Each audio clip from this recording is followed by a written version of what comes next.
Guys as A trainer രാവിലെ 5:30 ആകുമ്പോൾ എൻ്റെ ഡേ തുടങ്ങും. ഇതിപ്പോൾ രാവിലെ 6 മണിക്ക് പഞ്ച് ചെയ്യാൻ വേണ്ടി ഓട്ടത്തിലാണ്. മിക്ക ദിവസം ലേറ്റായിട്ട് പഞ്ച് ചെയ്യുന്ന കൊടുത്തുള്ള ഒരാളാണ് ഞാൻ. കാരണം ഒരു 5 മിനിറ്റെങ്കിലും എന്നെ പാമ്പർ ചെയ്യാൻ വേണ്ടി കൂടുതലായിട്ട് ഉറങ്ങും. ഓടി കയറി കിതച്ച് വന്ന് എങ്ങനെയെങ്കിലും 1 മിനിറ്റ് ലേറ്റ് ആയതുകൊണ്ട് 10 dirhams ഫൈൻ ഉണ്ട്. സോ കറക്റ്റായിട്ട് പഞ്ച് ചെയ്യുക എന്നുള്ളൊരു ടാസ്ക് തന്നെയാണ് എന്നെ സംബന്ധിച്ച്.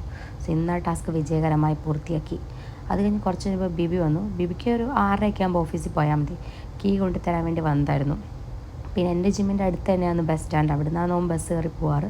ബിബി വന്നു. പിന്നെ ഇവർ ചങ്കും ചങ്കുമാണ്. അപ്പോൾ അനീഷേച്ചിയോട് യാത്രയൊക്കെ പറഞ്ഞ് രാവിലെ ഇറങ്ങി. ചില ദിവസം ഞാൻ ലേറ്റായിട്ട് വരേണ്ട ദിവസങ്ങളിൽ ഞാൻ ബസ് സ്റ്റാൻഡിൽ പോയി ബസ് കയറ്റിയൊക്കെ വിടലുണ്ട്. ഇന്നിപ്പോൾ പക്ഷെ പോകാൻ പറ്റില്ല, കാരണം ഞാൻ ഓൺ ഡ്യൂട്ടിയാണ്. സോ ബിബി വൈ എല്ലാം പറഞ്ഞിട്ട് ഇറങ്ങിയിട്ടുണ്ട്. കുറച്ച് സിസ്റ്റം വർക്ക് കംപ്ലീറ്റ് ചെയ്യാനുള്ളത് ചെയ്യാമെന്ന് വിചാരിച്ചിരിക്കുമ്പോൾ അനീഷേച്ചിയുടെ ഓരോ പൊട്ടത്തരങ്ങളുകൊണ്ട് അനീഷേച്ചി അങ്ങനെ കുറച്ച് എൻജോയ് ചെയ്ത് അങ്ങനെ തീർന്നു. 11 മണിയപ്പോൾ ഷിഫ്റ്റ് തീർന്നു.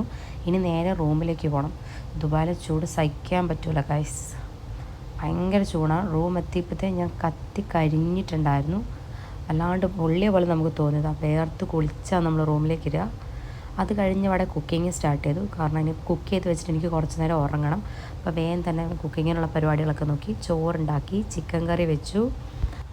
പിന്നെ പെട്ടെന്ന് തന്നെ ഒരു കുഞ്ഞ് സാലഡ് പ്രിപ്പയർ ചെയ്തു. എൻ്റെ മോർണിംഗ് ഷിഫ്റ്റേ കഴിഞ്ഞിട്ടുള്ളൂ. എനിക്ക് ടോട്ടൽ 10 hours ഡ്യൂട്ടി ഉണ്ട്. ഇനി 5 hours ഈവനിങ് ഉണ്ട്. ഞാൻ വേഗം കുളി പാസ്സാക്കി ഇനി കിടന്നുറങ്ങണം ഈവനിങ് ഡ്യൂട്ടിക്ക് പോകാൻ വേണ്ടിയിട്ട്. ഇതാ നമുക്കിവിടെ ചോറ് റെഡി ആയിട്ടുണ്ട്.